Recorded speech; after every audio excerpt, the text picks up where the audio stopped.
much. They aren't too big, so these will be rather short. I'm not going to keep anybody from viewing later on tonight, so. Okay.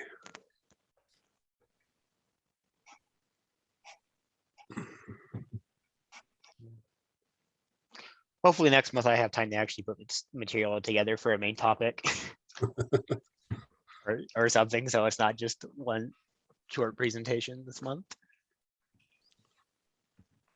Now that the recording starting, for those watching this after the fact tonight, we have only one presentation, and it is our constellation of the month given by Peter Hermes, who will be doing Libra and what else? Norma. Norma. Norma's a southern constellation? Yes, it is. There were about, I think we've only had about, when we started, there were only about 7 or 8 left, and there was only one, well, they're all, in fact, all of them were southern that were left. Of course, Libra, I mean, Libra is still a southern, you know, technically a southern constellation, but all the rest of them are down south too. Oh, I need to make you a co-host so I can actually. Thank you. I forgot about that. I was like, why? What's taking you so long? I was just going to wait for a while and see what happened. Just me kind of out of it tonight. You should have a co-host now, so you can present your screen whenever you're ready. Oh, okay. Let's see, which one do we want? We want to go with this one first.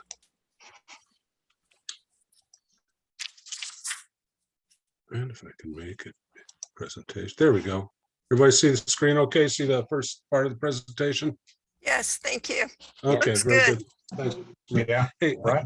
good evening. My name is Pete Hermes. I'll be presenting 2 constellations tonight. Shirley, thank you for your attention. There's not a whole lot of material in these. Libra, I've got Libra, and then I'll have Norma after this. Certainly, given that there's not a whole lot of material, hey, if you want to chime in, please do. Just yell at me. I've only got the one panel open, so if there's a hand or anything like that, I probably won't see it or see the chat. So just yell at me. But by all means, don't hesitate to do that. Just so you know, the one thing you see in the lower left portion of the this first screen, it sort of looks like a omega underlined, and that's the let's call it the archaic symbol for Libra. That's something that might come up later. But anyhow, a few details. You see a little bit of a star field and one presentation of the constellation. It is in the southern sky, but it's quite prevalent in southern Arizona. We're able to see this at its highest. It'll be due south, average about 40 degrees above the horizon. And generally what we'll see is in middle February, it will show up early in the morning, about 5 o'clock in the morning. And as we go through the months on into July, of course, that time when it is highest in the sky will move to the early evening. It's even to the point now, it's pretty much, you don't see it above the horizon or very little, unless you get down south, maybe down at CAC, they can see it. But pretty much, it was in front of Scorpius, and Scorpius is pretty much setting just about dusk, so we don't see it much anymore. And of course, we don't expect to see it very much this time of the year. Libra is one of the zodiac constellations of the 12. One notable fact, it's the only one that it's an object or a thing. It's not a creature, it's not a character. You'll notice all the others are either animals or some sort of character from mythology. In the case of Libra, it is a thing, and basically it's scales, a balance, and we'll get into that a little bit. The neighboring constellations, and I apologize, I wanted to have the map on this screen, I didn't put it there, but the neighboring constellations are Centaurus, Hydra, Lupus, Ophiuchus, which I believe is a little bit to the west of it, and maybe a little bit north, Scorpius, of course, a little bit to the east of it and south, Serpens Caput, and Virgo. There are no first magnitude stars in this particular constellation. All the stars, the brightest is an apparent magnitude of 2.6, and all the rest are, fainter or dimmer than that. However, there are 83 stars that are at least between magnitude 2.6 and 6.5. So there's a fair amount that can be seen when, especially when the constellation is high in our sky. Unfortunately, and I don't know if any of you have viewed it recently, I spent some time with Libra late last, I think it was probably in the spring a little bit, or last year before it went below the horizon. But when you look towards Tucson, I'm up north of Tucson. Of course, whenever I look at something south, I get washed out by a lot of light pollution. Hopefully it's better for some of you. And I know at some of our dark setups, it's probably much, much better. And you can appreciate, a lot more of these stars in the constellation where, most of what I can see with the unaided eye up here in Oro Valley is only probably about a dozen at best. Anyhow, the constellation is 29th in size compared to the 88. Takes up 538 square degrees in the night sky, and it does have a meteor shower associated with, in May, the Librids. Generally, this constellation can be seen between latitudes plus 65, so considerably up north. And like I say, during those peak times when it's high in the sky, down to minus 90, of course, which is the South Pole. Makes sense since it is a southern constellation. There are 4 named stars in the constellation. I'll get to those in a little bit. Most of them have Arabic or Middle Eastern nomenclature for them. There are 3 stars with known exoplanets. However, there are no Messier objects in this particular constellation. A little bit about the history as far as the naming and how the constellation came about. It was initially cataloged by Ptolemy in the 2nd century Common Era. In other words, generally what we used to refer to as AD. And the nomenclature today, of course, the Latin is based on the Latin translation coming from the Romans, the weighing scales held by the Greek goddess Dike or Estrella. And at one point, Libra was very heavily associated or related with Scorpius, and somewhat with Virgo, given the fact that these 2 goddesses were believed at one time to be Virgo and represented by Virgo, which is very nearby. Ancient Greeks knew Libra differently, and they called it Kili. And because they associated with, at the time, Scorpius is actually a little bit to the left side of the picture you see there. And some of the principal stars that you see, and not in the way the lines are driven here, but some of the principal stars were associated to be the extended claws of the constellation Scorpius. And so for some time, it was actually associated and was part of Scorpius, however, it was broken out as the years went on. One of the first attributions of the region as scales by the Romans, of course, occurred in the 1st century before the Common Era. The Romans, the Latins attributed a lot of positive feelings and culture in the fact that they identified with the scales and the balance of the seasons, the equal length of the day. And one of the things that was noted when Rome was first founded was the presence of Libra. And so it was a very strong symbol for them. And even, not so much historically, but even the Babylonians back 1,000 years before, almost 1,000 years before that, also identified this particular setup as being a balance, which is what it is meant to depict. But primarily, most of what we have today, as far as the constellation goes with its name, is related primarily to Roman or Latin backgrounds. Here you can see the constellation, you see the surrounding constellation, you see Scorpius lying off to the south and east of Libra, and you can see where the front of Scorpius moving from Antares off to the west, a little bit north. You can sort of get the idea where the principal stars could be viewed, or you can envision possibly an extension of the front of Scorpius, and these being the claws of the scorpion, particularly the two primary named stars, Zubin Eshmali and Zubin el-Janubi, which were the ends of the claws, and both Gamma and Sigma Librae were the extension of those arms. But today, they're known as being the balance in the scales of Libra, and of course, Sigma and Gamma are identified as the arms coming down from that balance, no longer being the claws. But the names of the stars do have their roots in relationship with Scorpius and being the extended claws of that particular constellation. So Pete, you had mentioned that Go ahead. That Scorpius, not Libra, that Libra had some more Babylonian origins. Did you have any more on that? Because I know that most of the zodiacs were known primarily by the Babylonians first, and then transitioned over to the Greeks, and the Greeks get all the credit for doing everything the Babylonians did. And kind of there was, I know that there was some information on the Babylonians, and I'm just trying to look at my notes and see if there's anything else here. A lot of it had to do, with, for instance, the Romans were not the first to associate with balance, but the Babylonians were. They had, and I can't pronounce this, but basically they called it Zibana, and the balance of heaven about 1,000 years before that.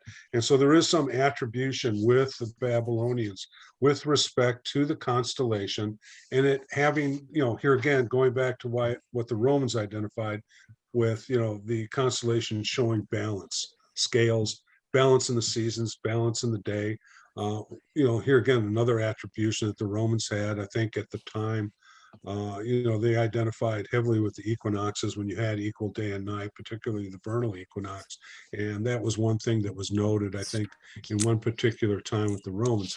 But as far as, the actual elements related to the Babylonians, no, I don't have any other information other than the name.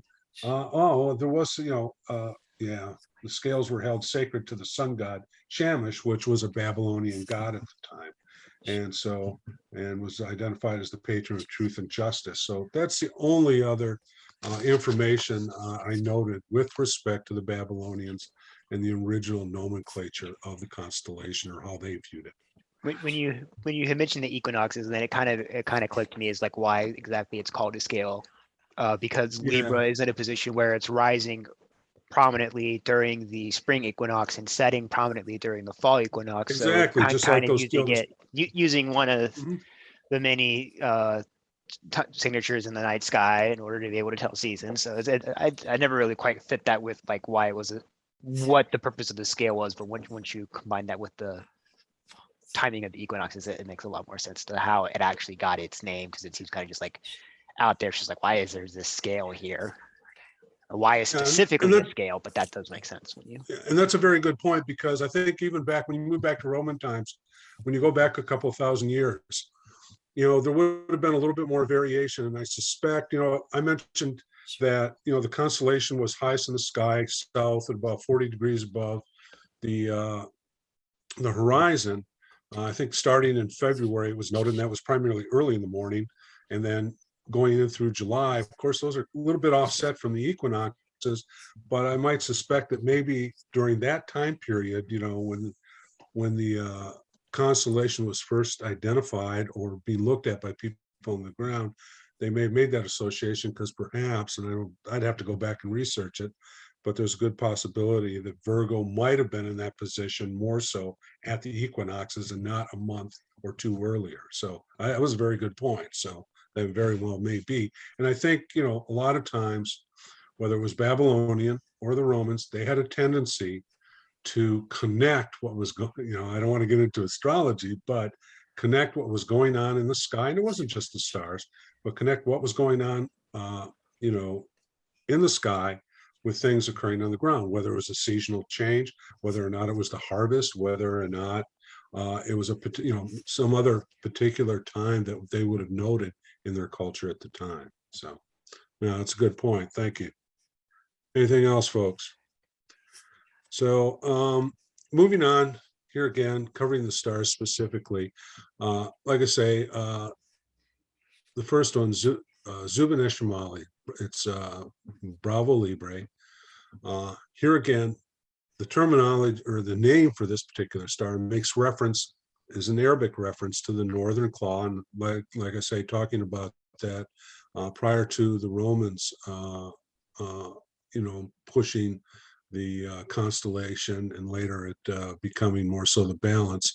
This was the nomenclature, for earlier times, primarily around the Middle East. But anyhow, Zubin-Eshamali, or Bravo, or Beta, Bravo, Beta Librae is a blue-white main sequence. You'll notice at the end of the presentation, I've got some of the, one of the things, I've always been a little bit fascinated with stellar classification, not getting too deep into it, But understanding, of course, the first letter designation, which about the stars, the number which makes reference to whether or not it is a hotter or cooler type of that star than the luminosity values. But anyhow, that's at the end of this presentation if you want to take a look at that for reference. Anyhow, for us, it has an apparent magnitude of 2.61. Like I say, it is the brightest star because the brightest star we had at about 2.6, but it's the brightest in Libra. It's 185 light years from our solar system. Turns out that it has a mass 3.5 times our sun, and dimensions, radius dimension 4.9 times our sun, and temperatures have been measured on the surface at 12,300, which is significantly more than our particular sun. When you take a look at the Latin derivation of the name, as far as the northern scale, it comes out as Lanx Borealis, which is the northern scale. So it's one side or one portion of the scale. This particular star is a fairly fast spinner or rotator at about 250 kilometers per second. So there is some light variation. Whether or not that is caused by a companion or because of its rapid speed rotating, it's not sure. The variation in magnitude is rather minor compared to other stars at only 0.03 of apparent magnitude. So whether or not that's based on rotation or a possible companion is still subject to a little bit more study. Another one of the major stars, especially at the, both these first two stars are basically the two stars that identify the two ends of the top balance of the constellation. But Zubin al-Janubi or Alpha Librae, this is a multiple system. The brightest part is a binary. This particular portion is 75 light years from our solar system. It's the second brightest in the constellation. And this particular portion of the name makes reference to the southern claw. And so basically just the other side. And of course, correspondingly, the Latin derivation is Lanx Australis, or the, in this particular case, like say the southern point of the balance, or the southern scale. Anyhow, going back to, like I say, Alpha Librae is a multiple system. The two principal parts, Alpha 1, has an apparent magnitude of about 5.2. It is a spectroscopic binary, so it can't be separated, at least by most Earth-based telescopes that I'm aware of. They're fairly close. And then Alpha 2 has an apparent magnitude of 2.7. It is also a spectroscopic binary. And quite possibly there may be a fifth component of this particular system as far as Alpha Librae, and that's Ku Librae. It's about 2.6 degrees away, and distance-wise is estimated to be a parsec, but has been estimated by astronomers, by those that have researched this particular system, to still be gravitationally bound, so it is part of the system. It's not an optical, but actually part of this system.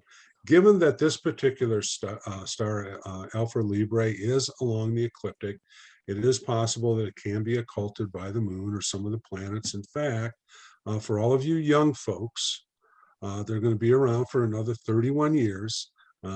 Stand by, it's going to be occulted by Mercury in November of 2052. So something to look forward. The third named star in this particular constellation is Where will we even be to see that? Because that would be below horizon at that time of year. So even if we were around, I don't think anyone would see it unless you're using a space observatory or radio astronomy. Yeah, that's true. What about in other parts of the planet? Would we? No, I maybe around the equator, but that'd be hard pressed, because even right now Scorpius is set. Like, oh yeah, I know Scorpius is set for us, but like, no, I mean, like, even for like the southern, farther south, Scorpius is generally set this time of the year. Yeah. But here again, in 30 years, well, and I know there's going to be some motion. I know it isn't going to be a lot, and it probably isn't going to be that significant to make that much of a change. So I think I understand what you're saying. So in all likelihood, it's only something that would be picked up possibly by something in low Earth orbit at a different position. So interesting. Or our future observatories on the moon. Yes, there you go. One can hope. That's only 31 years, 31 years from yesterday. Yeah. They're now progging what reestablishing, at least as far as the U.S. is looking, possibly a first landing back or another landing back on the moon by 2025. So what's going to become of it after that, I'm not sure. But anyhow, moving on. I'll be 99, so maybe I can. I'll be 96 at that point. So, okay. It'll be kind of interesting. That's a good target to shoot for. Yeah, I want to be around when Zubin al-Janubi is being occulted by Mercury. That works for me. So anyhow, moving on, our third named star in Libra is Brachium, or Sigma Librae. It's a red giant. Latin translation is arm, which makes sense because it sits down at the bottom of one of the balance ends. I think basically in that southwestern portion of the constellation. It's a semi-regular variable on a 20-day cycle, although it has variations over 20 minutes over a 2 or 3 hour period, but it's primarily variations over a 20-day period. Some other notable stars, Upsilon Librae is an orange giant. It's another multiple star system with an apparent magnitude of 3.6, 195 light years from our solar system. Tau Librae, a blue white main sequence star, approximately 367 light years away, magnitude 3.6. And here's the fourth of the named stars. There's even another one down below, but this is one of the principles because it's one of the principles of the constellation, owing to the fact it's the other arm of the scale, and that's Zubin Elecrab, or Gamma Librae. It's another orange giant.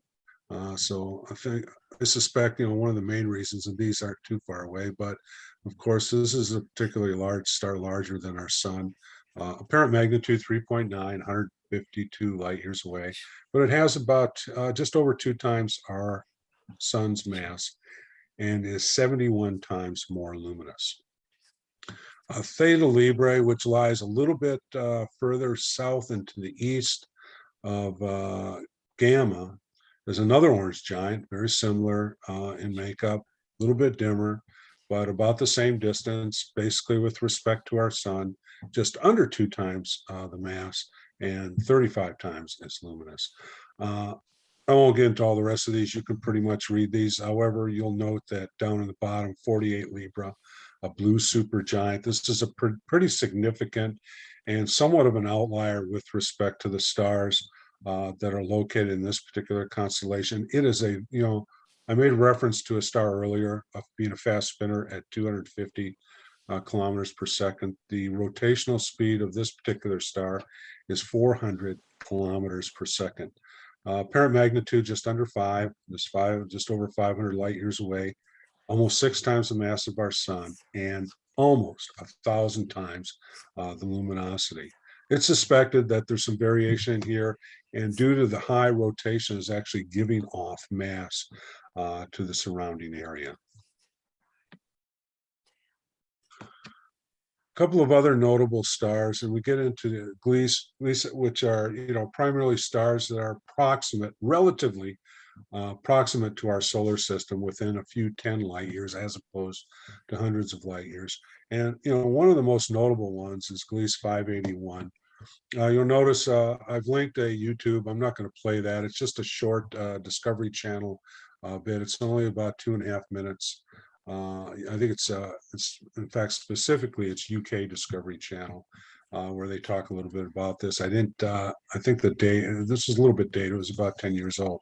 Anyhow, 581 is a red dwarf. You can see the dimensions. It's considerably smaller than our sun, of course, being a red dwarf, you would expect that. It's about 2 degrees north of Beta Librae. It is a variable, a BY Draconis type.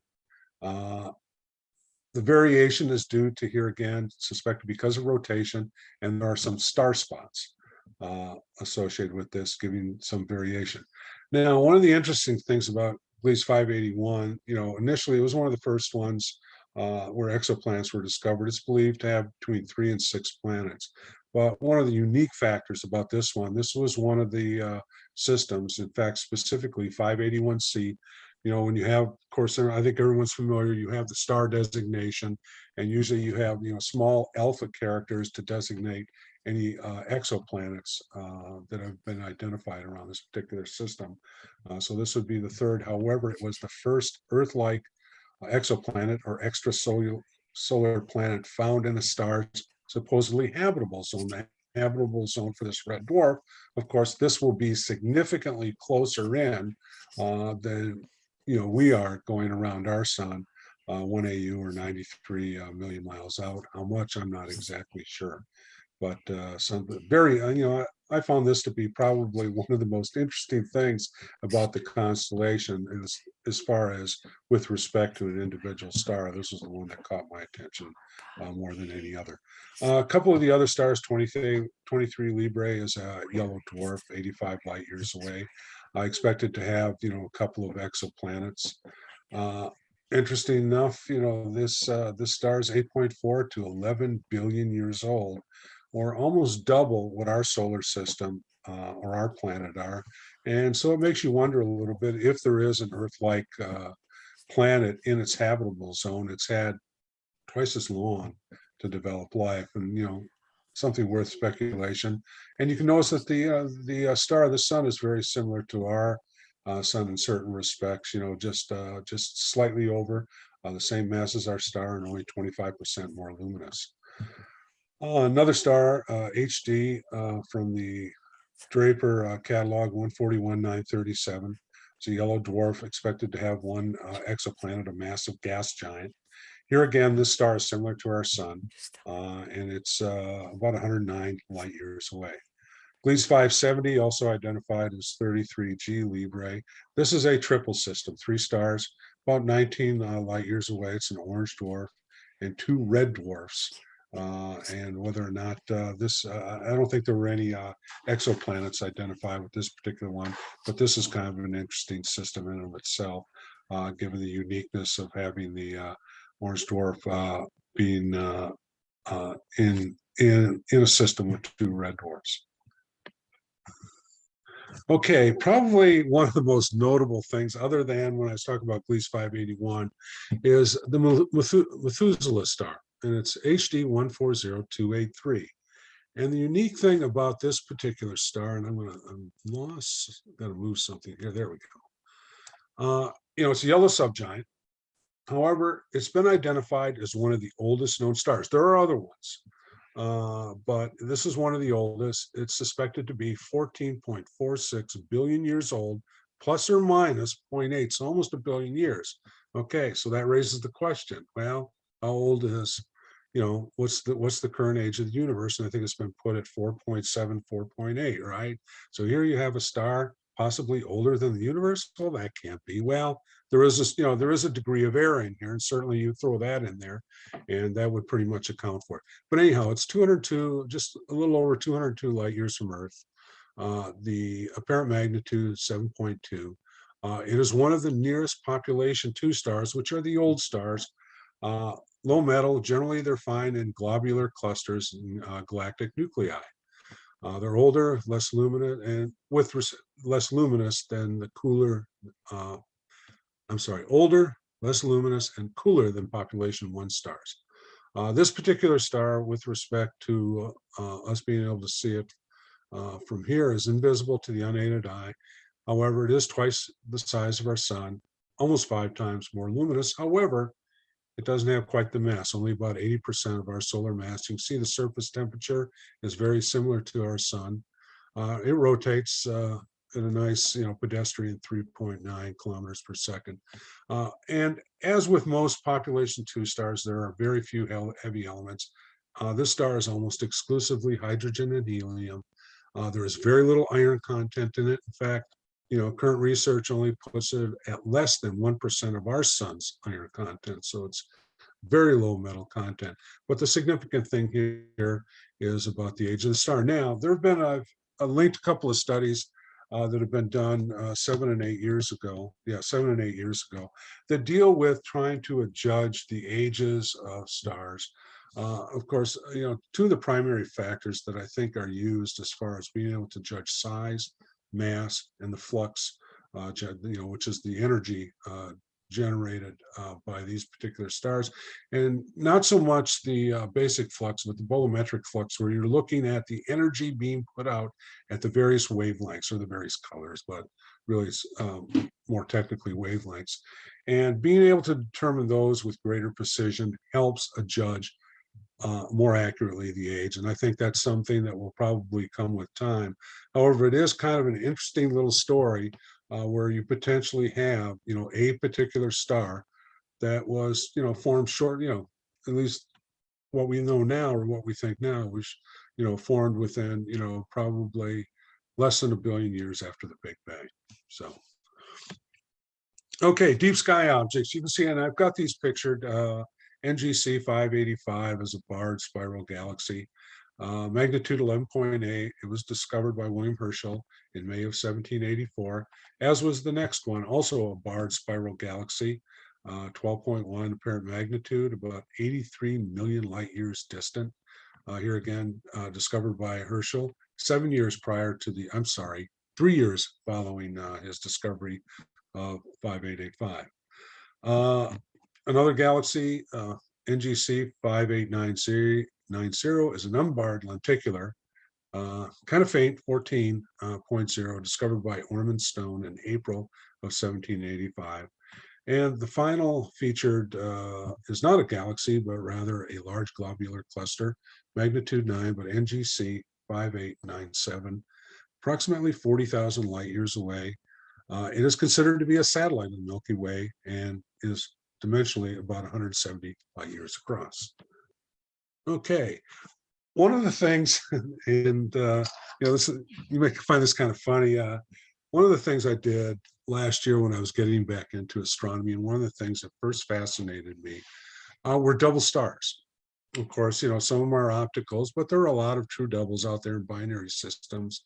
And I was truly fascinated by these, especially when I, after I got my 8-inch scope and started to look at these. What I have here is not a complete list of the doubles that are in Libra, but primarily the doubles, and you can see the delimiters that I used across the top, had to be separation by at least 4 arc seconds, because that's about as tight as I can, resolve these systems. Magnitude of the primary, at least 10, no dimmer than that. And magnitude difference no greater than 4. And you can see when you look, you have the common name of the stars. Some, like in the case of Zubin al-Janubi, that's a double. You have, two magnitude 2.8, magnitude 5.2, and they're separated by almost 100 arc seconds. So this is fairly easy to resolve or split with a positional alignment of about 314 degrees. But you can see there's a couple of others in here that have common names. A lot you'll see names that have never been used. There are various catalogs that have been used over the years to designate double star systems. The one you see, STF, that's primarily Struve. I don't know if most of you have heard of that, but you'll see those a lot. But I find this kind of fascinating. I think when I was taking a second look at Libra back, probably last year sometime, and I think it was earlier in the year, so I was getting up quite early in the morning. But I think I went through just about all these doubles over a couple, 2, 3 nights and found them rather fascinating, fun to look at, especially when, the constellation was high in the sky and they were easy to see. These are the references I used for this particular presentation. And what do we got in the chat? I like that. Thanks, Vanessa. Did you do that intentionally? Who named the dog? No, my parents named it. Oh, your parents named it? But whenever I hear Libra, I think of the Oh, dog. did they name it after the constellation? Yeah. Oh, okay. So that was intentional on their part. Anyhow, so that's it for this presentation. Like I say at the, let's see, and, we got locked up. I thought I had my stellar classification. There they are. That's just a reference page, stellar classifications at the end. Any questions about this presentation, folks? Anything else that you want to take a look at? Yeah, I found it interesting that very old star Methuselah is, yes, it's relatively close to us. I would thought it would have been out, out on the outer reaches of the universe. but no, it's only what, 250 light years away? Yeah. I mean, Relatively close, you know, it's like, Yeah. that's interesting. yes. No, I thought that was kind of fascinating too. I was, I read, and I took a look at, the two studies. I mean, they are highly technical. About the only thing I could understand were the abstracts and a little bit in the conclusions, not so much the crunches, but some of these factors. And I talked about some of the factors that are looked at that are used to judge the age of a star. Like I say, mass, luminosity, or especially flux, especially when you're taking a look at not so much the luminosity as the energy over a period of time, where the flux is energy over a specific area out to a certain distance, which are critical things. But yeah, that was very fascinating. Anything else before I move on to the next one? Okay, let's see if I can make my change now. Bye-bye, Libra. Hello, Norma.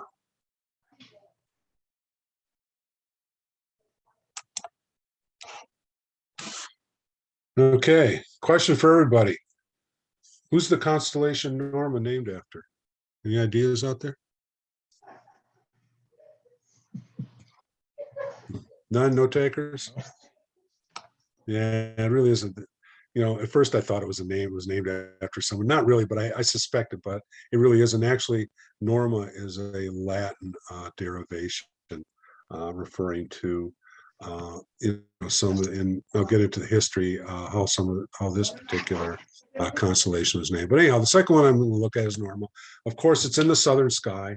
Norma is a constellation that we cannot see unless we move considerably further down south. Peter, if you But were anyhow, intending to, you're still sharing the Libra presentation? I am. Uh-oh. Let's see. I'll probably have to get You rid may of have that to just then. cancel the share and then restart it. Oh, I see. Let me see if I do. Let's see. Let me try Likely you're this. just sharing a specific application, so it's sharing. Oh, sharing has stopped. So now we can start this all over again. Okay, good. I apologize. No worries. Let's go back. Let's see. Share. Okay, if I move back up. Nope. Okay, now do you see constellation, Norma? Yes. Okay, very good. Yeah. Thank you. Mhm. Yeah, I guess I probably should have just linked them together. I thought that might cause a little problem, but that's what we learned tonight. Okay, anyhow, constellation Norma. This is definitely a southern sky constellation. We can normally, well, we can't see this one unless we probably go, a few hundred miles down into northern Mexico. You might be able to catch glimpses of it. But here again, the name Norma is really a Latin derivation of normal. Well, this is a you Lacaille see- constellation, so that explains the Yes, name. yes. And you'll see it was introduced by Nikolai Louis de Lacaille. He was the one that mapped these. He did this during the middle 18th century, the middle 1700s, while he was mapping the skies. And I think he gave names to, or initiated names to, a couple of other constellations that he drew down there. But So this was based on. for those Go unfamiliar with Lacaille, from other presentations ahead. we've done, Lacaille was a cataloger of about like 19 southern constellations, and he assigned them all names after various scientific instruments from the Renaissance or Reformation periods. So if it's cataloged by Lacaille, it's usually from along those lines. Yeah, for instance, like microscopium and telescopium. Those were two that were probably done by him. Horologium. Yeah. I think he did almost 10, 11, or a dozen constellations I think it's like along those 18. lines. Yeah. But anyhow, that's where the name is derived from, normal in Latin.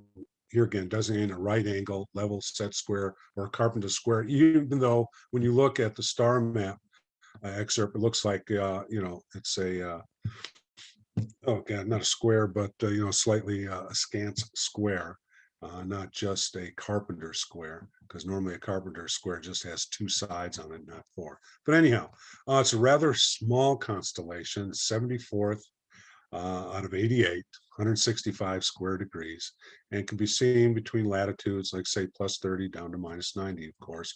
And plus 30 isn't, it's only about 120 miles south of 120 nautical miles south of us, maybe a little bit further. So down in northern Mexico, you could probably start to pick this up. Of course, it becomes much more visible the further south you go. Neighboring constellations: Ara, Cincinus, Lupus, Scorpius, and Triangulum Austral. You'll notice I have a tendency to sometimes put my pronunciations in the presentation just so I wouldn't mess them up too much. There are no formally named stars in this particular constellation. They just have numbers or Greek letter designations. There are 4 stars with known exoplanets. There are no Messier objects. The brightest star, Gamma 2 Normae, has an apparent magnitude of 4, so all the rest of them are dimmer than that. Nothing really to base it on because I've never seen it, not something I've looked at. Maybe someday when I plan that first trip down to the Atacama Desert. Anyhow, there is a very, I don't want to say weak, but nondescript, weak, probably is the best way to put it, meteor shower associated with this particular constellation, the Gamma Nomedes. It does radiate out from Gamma 2 down in that lower southeastern corner of the constellation. Some notable stars, already talked a little bit about Gamma Normae. There are 2. It's an optical double, not a true double, not a binary. They just look close together. Gamma 2 is in and of itself is a close optical binary. It's a yellow giant, magnitude 4, about 127 light years away. Gamma 1 is a yellow-white supergiant, magnitude 5, but here you can see the discrepant distance compared to Gamma 2. It's over 1,400 light years away. So there's no way that these 2 are a binary. They're just an optical double.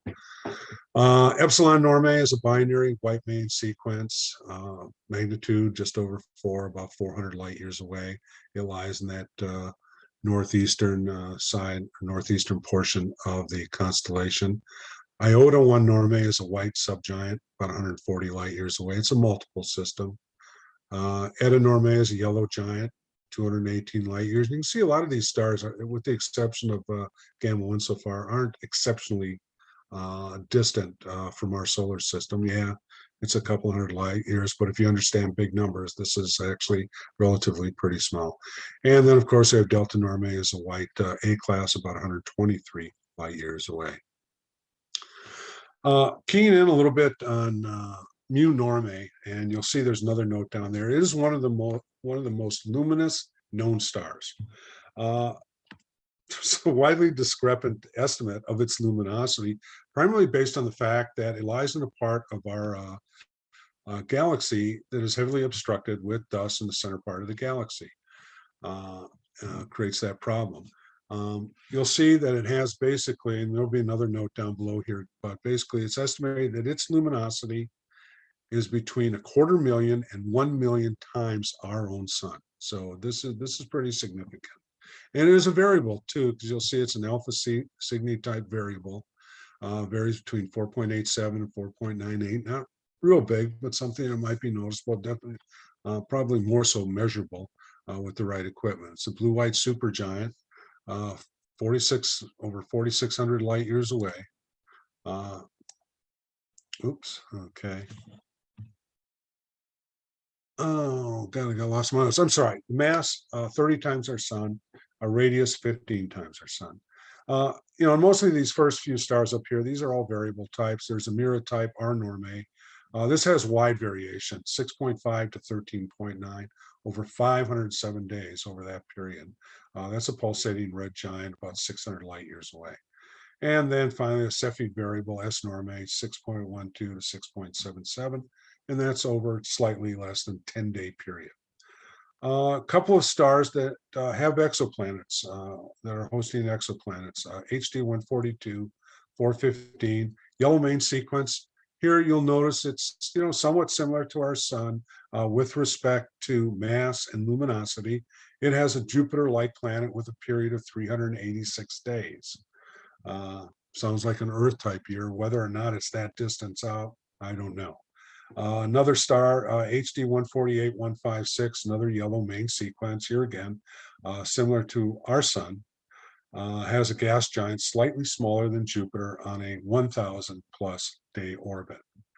HD 143361 is a binary, 210 light years away, has a planet 3 times the size of Jupiter in a similar day orbit, and this one, 1,057 days. And then finally, HD 330075 is another yellow dwarf. Here again, similar to our sun, 164 light years away, that has a hot Jupiter. It's in close. You'll notice the period around that particular star is only it's under 3.5 days. So more, no doubt, it's going to be fairly close in. Now, as we got into Norma, pretty much nondescript, pretty much pedestrian with respect to stars in the system. However, it's got some pretty interesting deep sky objects. The first, and you'll see it, I actually have a picture of it there, the Ant Nebula, or Menzel 3, is a bipolar planetary nebula, 13.8 apparent magnitude. It's 8,000 light years away. It was discovered by David Howard Menzel. It's also referred to as Menzel 3. He had a catalog going in 1922. And you can see it sort of resembles a little bit like an ant. You can see the thorax and the head of an ant looking horizontally. NGC 6067 is an open cluster, about 4,600 light years away. Nice thing about this, if you happen to be where you can see this constellation, it is viewable with binoculars, because the cluster is about 12 arc minutes across and bright enough. You can see the apparent magnitude 5.6, so something that could probably readily be observed with binoculars, probably at least maybe 10 by 50s. S Normae cluster, or NGC 6087. This is also depicted just to the right of it. You see a bright star, but it's actually an open cluster that has about 40 or more stars. Magnitude 5.4. It's 3,500 light years away. Here again, might be seen quite readily with binoculars because it's 15 arc minutes across. The Fine Ring Nebula, or Shapley 1, and this is depicted in the picture on the far right of this particular slide, is an annular planetary nebula, magnitude 12.6, about 1,000 light years away, or covers, if you're viewing, about just over one arc minute angular distance. And this was discovered by Harlow Shapley in 1936. The Norma cluster, and you can all see that picture down in the bottom, correct? Okay. And this is kind of the more fascinating one. I think this picture was taken by the Hubble, but the Norma cluster is a galaxy cluster, and there's actually a galaxy in the foreground of this cluster. But you'll notice it's just 221 million light years. Okay, so of course it's well outside the Milky Way, but it is heavily obscured by the Milky Way. One thing, this has been identified, and it lies in what's referred to as the Great Attractor. This has been what the Great Attractor is a gravitational anomaly in intergalactic space in this particular area, but it's believed that the attractor may have spatially within, of course, this is going to extend over probably hundreds of light years, up to the mass of 10,000 galaxies. So it's pretty significant as far as a particular area. And like I say, this is one of the pictures that the Hubble took.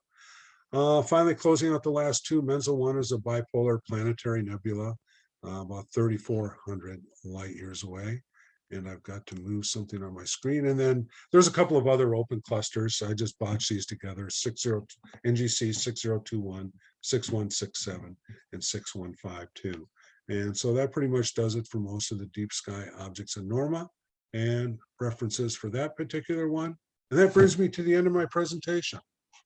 So let's see, I'm going to stop sharing. Unless there's someone, does anyone want to see anything particular off any of the presentations before I stop sharing? No? Okay, I'm going to stop sharing. And that's it. Questions, comments? Thank you very much, Peter. You're welcome, Connor. Thank you. Thank you all. Thank you. And with that, I'm going to go ahead and end the recording because that's all we have for presentations. And if anyone wants to just stick around and have, free floor discussions, by all means, go for it.